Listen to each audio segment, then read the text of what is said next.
Kamatis at patis halo sa ampalaya na boil. Boil din natin ito.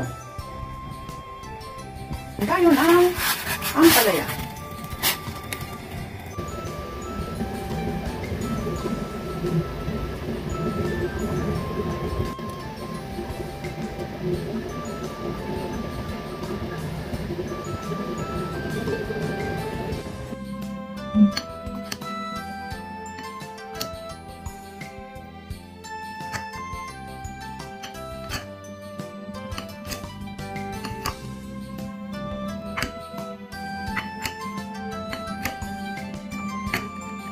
Yan, tapos na ang aking ampalaya. Nakat ko na.